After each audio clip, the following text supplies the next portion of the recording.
I bought this 2010 Pontiac G6 for a really cheap price, and I'm hoping it'll be cheap to fix as well.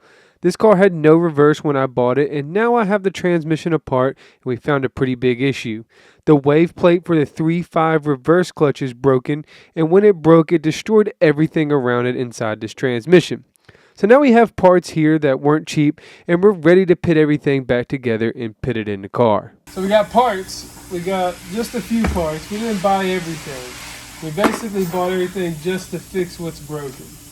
So we're going to go over all this stuff. We're going to go ahead and see if we can get it assembled, at least most of it, today. So usually I replace everything inside a transmission when I'm rebuilding it, but in this case, this is a budget rebuild, and we're trying to do this job for as cheap as possible. So we bought just the things we needed, which is a new drum, a new piston, a new support tower for the bottom of the case, and a new snap ring for the 3.5 reverse clutch. These parts equal up to a couple $100, which is minimal compared to a brand new transmission. This is still a risk because we still don't know if the valve body has a problem in it. We could put all this back together and still not have reverse if this valve body has an issue, but it's a risk we're going to take because with all the damage we see inside this unit, I'm thinking the parts we have should get it to work just fine. So first things first, you got to have this little snap ring out of this. So it comes out. It's a pain in the butt to get out, but it's held in. It holds in this. It goes around these splines right there. It holds in that input shaft to the drum. I just got two picks like this, kind of prod them against each other, and worked it out. And once you do, that input shaft will come right out of there. You can set the hub aside. Now we got to take this drum and compress the drum down, and there's a snap ring that holds this piston in, and once you compress it down, the spring in there, we can get that snap ring out and take the pistons out. On this side, kind of the same deal, except this piston kind of sits in there around like this. I think I might have the wrong snap ring here, but we're going to worry about that later. Anyways, we got to compress this down as well to get this snap ring out. We're going to do that here in just a second. This is the tool that we use to compress these springs and pistons that we need to. It's adjustable right here, and then you kind of press it down on this side. We're going to go down one more notch here. Now, you get your pistons lined up where you want it to be, and you compress it down. So you're going down there. And this thing will actually lock in over here and hold it in. And then once we get it down, we can get our snap ring out of there. And now it comes back up. And then the piston will come out of there, just like that. And there's a spring down in there. Now there's another piston that sits down in there, but we gotta apply air usually to get it out. I gotta turn this over, so I'm gonna drain this out real quick. Alright, now there's a tool I made for this and this.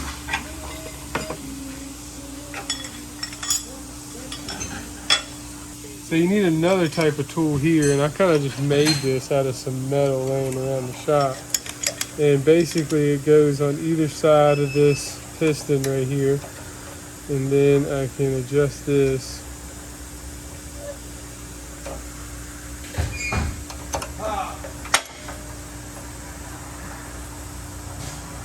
And you watch your tab right here. You push that down. And then you just get your snap ring out here.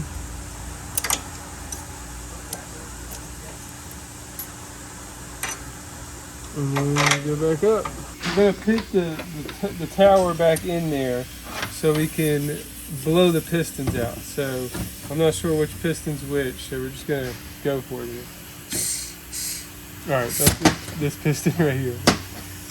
Blew that right off right there. Alright, so that's the 3.5 reverse piston and spring. We got a new piston. Alright, so now one of these is lube and one of them's the other piston up here.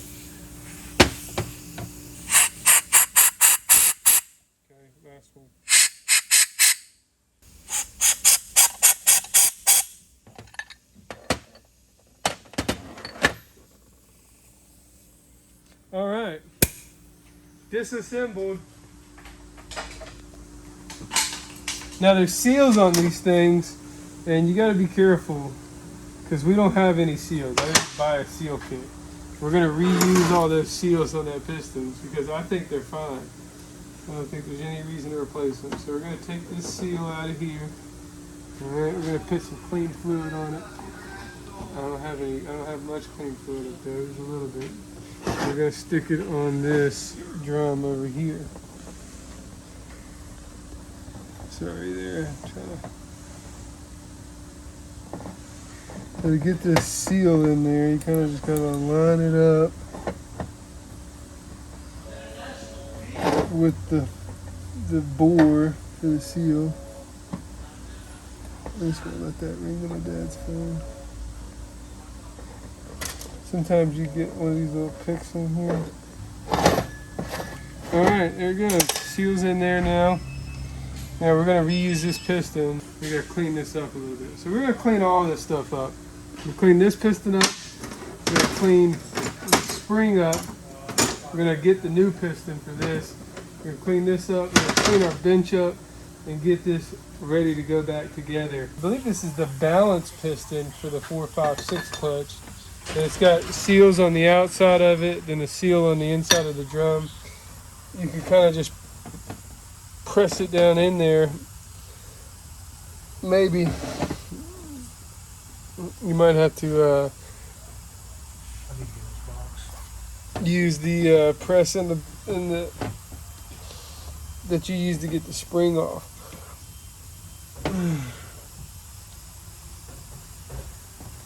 But it's going down slowly. All right, so we're just tapping it down in there with a screwdriver and a hammer, and then we're going to clean this up a little bit.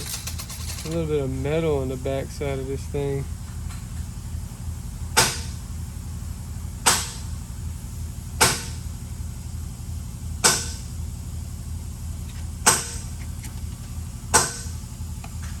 The spring goes down in here too. The spring goes down in, then piston goes down in. We're going to lube that up with some fluid here. I don't have much, but I'm going to go fill my container back up. And then it kind of just, we'll get it to pop back down in there and hold it down in and get this snap ring back on. I'm going to do that here in just a second. Alright, so on this other side here, before we put that piston back on, we got seals that need to be put on. So this is a flat seal here. And it goes in this first little lip right here.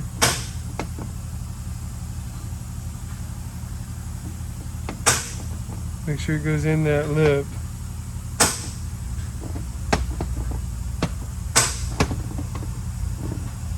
Alright, and then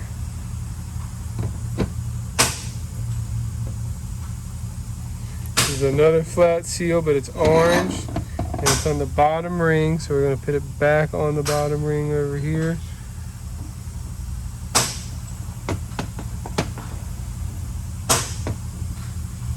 Not the very bottom ring, because that's the snap ring, but the bottom groove for the seal goes right in there, and then we got one more seal here.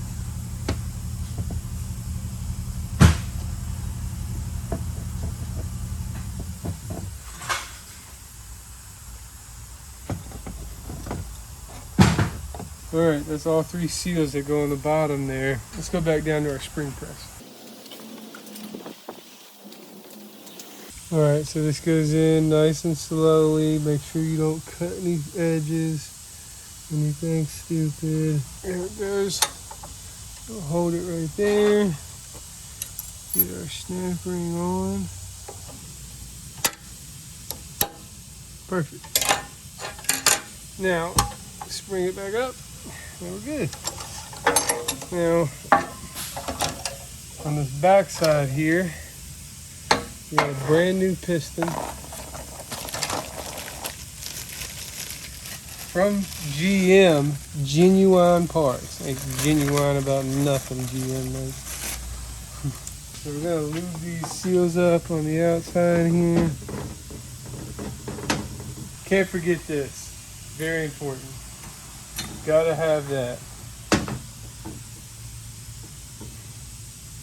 Now that's the spring that holds that thing in there, or pushes that piston back up when it's applied. You gotta have that spring in there.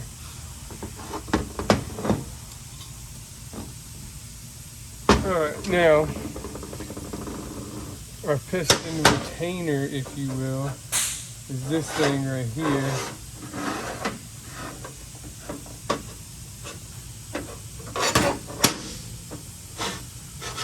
And it's honestly not that hard to get on, but you got to make sure you line this tab up with it. And I'm going to eat my words here in a second, because I just said it's not hard to get on. Alright, now let's put it back on our press over here.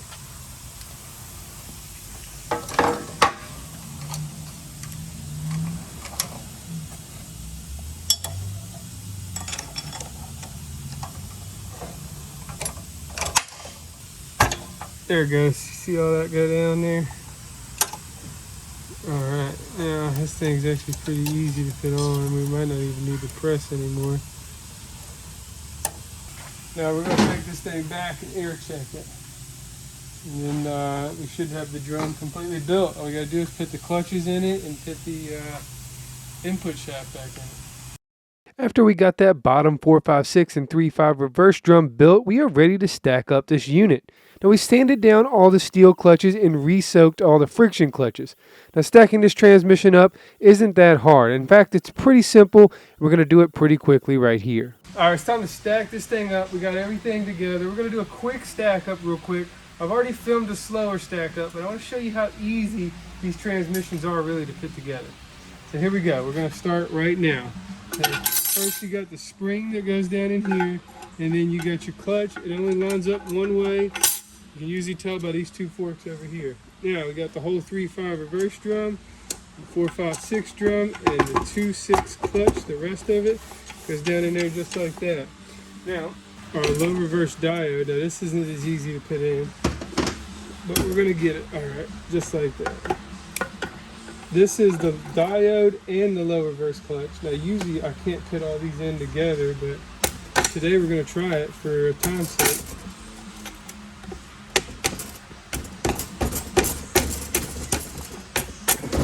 Perfect. Now that that's all the way down, planetary.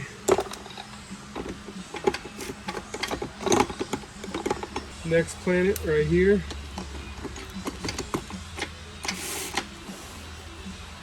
Turns nicely. Last planet right here.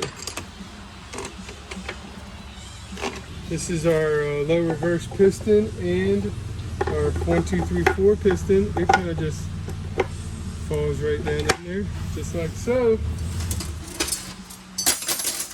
Now you put this little planet and hub in here, sun gear and hub, for the 1, 2, 3, 4 drum. And then this, just like that. And we got clutches and steels again, clutches and steels. And yes sir, that's exactly how they go. So the reason I put this hub in there so we can go ahead and line these clutches up. This goes just like that. Like that. And then the last one is this big old daddy right here. Goes just like that. Then we got the snap ring. Now putting this transmission the rest of the way back together is pretty self-explanatory. We're going to put everything back the way we had it and put the chain and the sprockets back in along with the oil guards and oil dams. Now we're not changing much else inside this transmission. We fixed all the broken parts down in the bottom of the transmission. Now it's just as simple as putting everything back together and getting it ready to go back in the car. Alright, the day is here. We're going to finally put this transmission back in the car. Now first we got to put the valve body in, the Tecum back on, and the pan back on. Already got the rest of this transmission built. Pretty simple. I didn't buy that many parts with it. You kind of saw the whole process, so I don't really need to talk about it. Now we're going to put this valve body on. Now one thing you want to make sure is that you line this manual valve up with this little thing right here on the inside of the transmission. That's got to line up with that. So as we put this valve body in here,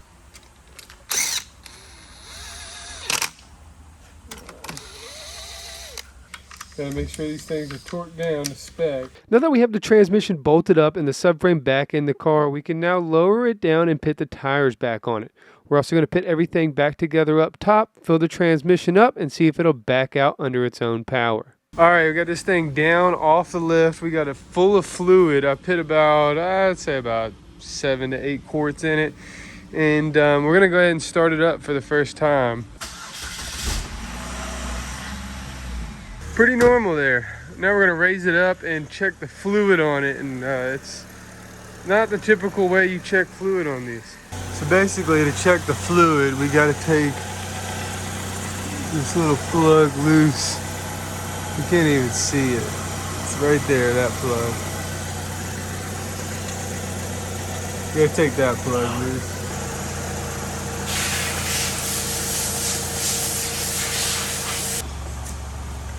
Alright, so here's the huge deal. We gotta make sure this thing backs up now. Because that was the whole problem.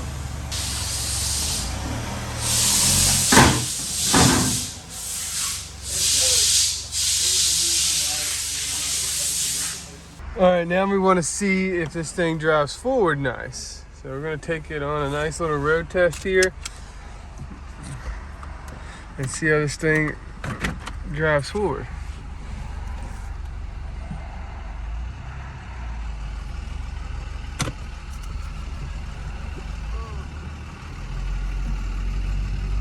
So far so good, right?